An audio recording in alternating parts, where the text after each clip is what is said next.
I'm going to make for you today is something that most people would reserve for Christmas time or for some other celebratory occasion. It might be Easter, it might be Thanksgiving, you know, some of those. But a glazed ham is something that you can have all year round, and especially if you do any entertaining. If you've got a lot of people around and there's a big party, a ham is a wonderful way to go because it always looks fantastic. It looks very impressive, and it means that people can actually slice off pieces and serve themselves. You know, have a party where you have some lovely fresh bread rolls and lots of lovely salad ingredients, or some lovely mustards, different sorts of mustards, and then a lovely glazed ham that people can slice off and just make up their own sandwiches. It's a very, very easy way to cater, and it always looks good and goes down very, very well. You can do this with just about any type of ham. It doesn't matter what it is, even if it's come out of a can, this will work quite well with it. Hams generally are already cooked when you get them. They're very rarely do you have to cook them yourself. Most of the time they've been cured and cooked already. All we're really doing is heating it through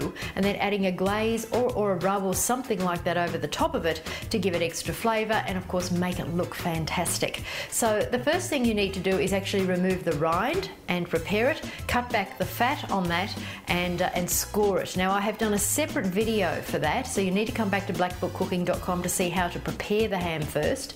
And now what we're going to do is I'm going to show you my favourite of all glazes, and there are lots of different ones, but this one is actually a marmalade, which I also made previously, a marmalade and brandy glaze, and we're going to use that, and we're going to also put some pared orange segments with some cloves all over the top of it as well. So when we put the two of these together in the oven and we roast it all off, it caramelizes beautifully, and it makes a lovely flavour permeate the entire ham, and also of course looks fantastic to serve. So let me show you how to do the glazing of the ham with my favourite glaze, and of course remember to have this at some other time of the year. Don't just reserve it for Christmas. Let's have a look how to do it.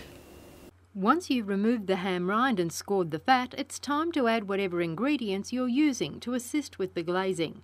I'm using pared orange slices with cloves, and I'll be basting in the oven with a brandy marmalade glaze. Take each orange slice and use a toothpick to hold it in place.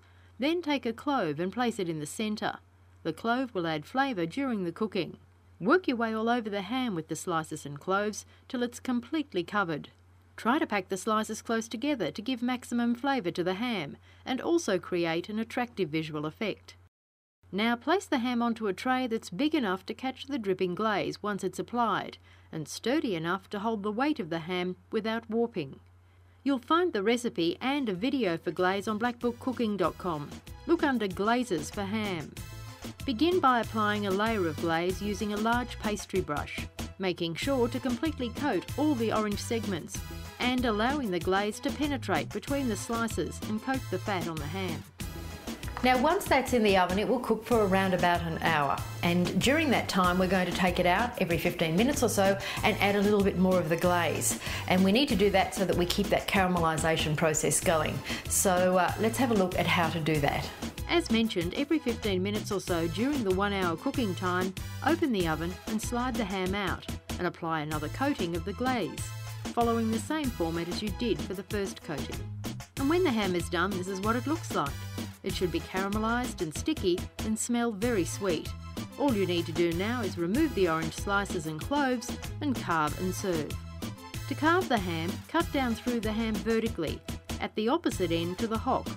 Then move the knife horizontal and slice into the cut you've just made to cut off the slices.